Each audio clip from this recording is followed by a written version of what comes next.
বর্তমান বাংলাদেশের রাজনৈতিক পরিস্থিতি নিয়ে ভাবতে হলে আমাদের প্রথমে জানতে হবে কোন ধরনের সরকার গঠন করা উচিত। গত বছর শেখ হাসিনার সরকার পাল্টেছে, এখন প্রফেসর মুহাম্মদ ইউনূসের অন্তর্বর্তী প্রশাসন রয়েছে। আওয়ামী লীগের ওপর অস্থায়ী নিষেধাজ্ঞা ছিল, কিন্তু শিথিল করার সম্ভাবনা দেখা যাচ্ছে। মানবাধিকার ও সংখ্যালঘু সুরক্ষা নিয়ে জাতীয় ও আন্তর্জাতিক উদ্বেগ বাড়ছে। আমার মতে একটি নিরপেক্ষ ও অন্তর্ভুক্তিমূলক সরকার প্রয়োজন।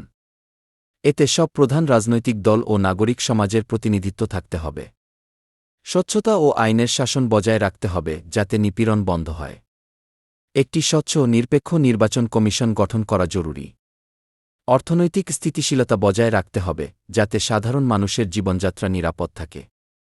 একক দলীয় সরকার যদি স্বচ্ছ নির্বাচনের মাধ্যমে গঠিত হয় তবে সেটি গ্রহণযোগ্য, কিন্তু অস্থিরতা বাড়াতে পারে এমন প্রশাসন থেকে দূরে থাকতে হবে। বহুদলের সম্মিলিত অন্তর্বর্তী সরকার একটি ভালো বিকল্প হতে পারে যদি সব দল অংশ নেয়। সংক্ষেপে একটি স্বচ্ছ ও নিরপেক্ষ অন্তর্বর্তী প্রশাসন প্রয়োজন।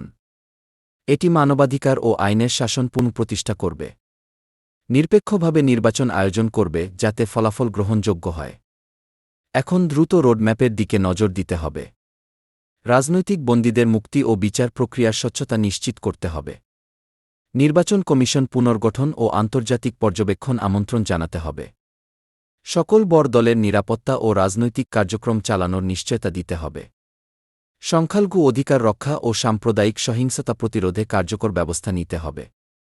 অর্থনীতি স্থিতিশীল রাখতে অস্থায়ী আর্থিক প্যাকেজ প্রয়োজন।